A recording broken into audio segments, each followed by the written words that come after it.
O sea, aprovechar esa apertura que hay en los medios de comunicación, pudiendo o no tener algún tipo de objeción de la moda, del modo o de la forma que se utilizan, pero ocupando esos espacios como vemos nosotros que hace, por ejemplo, de tanto en tanto nuestro director general David Galeano Rivera, Ocaía y Pajón, dos pelijas. Entonces, tomar como cosas positivas. También en la radio, por ejemplo, actualmente, se utiliza para las chanzas, para las bromas, ese tipo de cosas, para cosas sensacionalistas también se utilizan en los medios de comunicación, en algunos programas, ¿verdad? Que son medio, digamos, desenfadados, pero todo eso está sumando. Y yo creo que en la medida en que nosotros tengamos esa apertura, en el caso específico me refiero de los docentes, de poder encontrar el lado positivo a esa apertura que se ha dado en los medios de comunicación para ir metiendo de a poco realmente lo nuestro para darle contenido. Pero veáis, a veces tenemos parentellas ahora,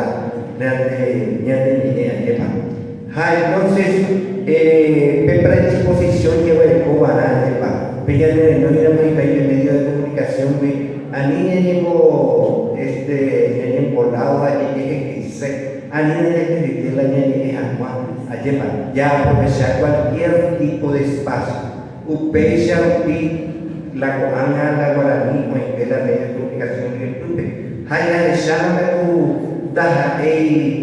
espacio añonte o ocupaba, sino que también eso se ha introducido y se nota perfectamente que existen hasta incluso marcas transnacionales, un tipo Coca-Cola, ya otras marcas que eran hoy porque te hago más que oye, sabe que cada elemento fundamental para llegar al pueblo.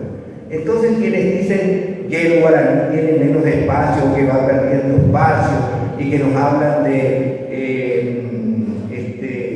estudios, de porcentajes, etcétera, etcétera, que vamos perdiendo terreno, yo creo que están absolutamente equivocados. Y hemos visto en otros movimientos, como por ejemplo las jineteadas, etcétera, que tienen sus programas, también lo hacen en guaraní, lo hacen en castellano, los programas que pueden gustarnos, la cachaca, diversos tipos de programas que incluyen el guaraní.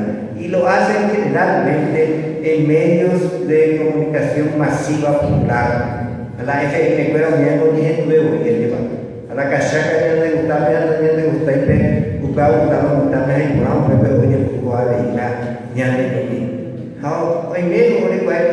como nosotros, personas como nosotros que utilizamos el guaraní en nuestro programa folclórico, ¿verdad? Pero yo creo que todo es suma y es válido.